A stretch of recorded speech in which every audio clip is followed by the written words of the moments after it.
নমস্কার বন্ধুরা, হৃদয় সাথী ব্লগ চ্যানেলে তোমাদের সকলকে জানাই স্বাগত। আজকে কিন্তু সম্পূর্ণ একটা অন্যরকম ভিডিও তোমাদের সামনে হাজির করেছি। তো চলো পুরো ভিডিওটা দেখতে থাকো। তো তোমরা অনেকেই জানো না যে ব্রেড ক্রাম্বস কীভাবে বাড়িতে বানাবে, আর আমাকে প্রশ্ন করেছো যে দিদিভাই বাড়িতে কিভাবে বানানো যায়। তো চলো আজকে কিন্তু সেই ভিডিওটা তোমাদের সামনে হাজির করেছি। তো প্রথমে পাউরুটির যে সাদা অংশগুলো থাকে সেগুলোকে তোমরা কেটে নেবে, আর সাইডের অংশগুলো বাদ দেবে। সাইডের অংশগুলো বাদ দেওয়া যাবে না, সেগুলোকেও একই প্রসেসে করে নিতে পারো। আর এইভাবে স্টোর করে রেখে দিয়ে সারা বছর ধরে তোমরা বাড়িতে নানান ধরনের পকোড়া বানিয়ে খাবে, খুব ভালো টেস্ট হবে। বাজারে কিন্তু ব্রেড ক্রাম্বসগুলো একদম খেতে ভালো হয় না।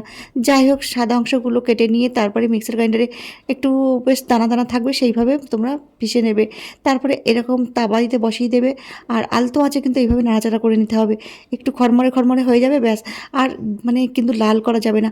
আর আমি দেখো ব্রেড ক্রাম্বসগুলো বানিয়ে, আর দেখো লম্বা লম্বা দেখো চিকেন পকোড়াগুলো বানিয়ে নিয়েছি, কি সুন্দর দেখতে হয়েছে দেখো। তো বন্ধুরা, আমার নিত্য নতুন ভিডিওগুলো দেখতে হলে কোথায় যেতে হবে জানো? সব যাবে তোমরা হৃদয়ের সাথী চ্যানেলে, ইউটিউব চ্যানেল, আমার নতুন চ্যানেল। তো সেখানে তোমরা একটা সাবস্ক্রাইব করে দিও, তাহলে সেখানে তোমরা অনেক ভালো ভালো নতুন নতুন রেসিপিগুলো দেখতে পাবে। আর আজকের আমার ভিডিওটা যদি ভালো লেগে থাকে তাহলে কিন্তু অবশ্যই একটা লাইক কমেন্ট শেয়ার করতে যেন ভুলো না। সবাই ভালো থেকো, বাই, টাটা।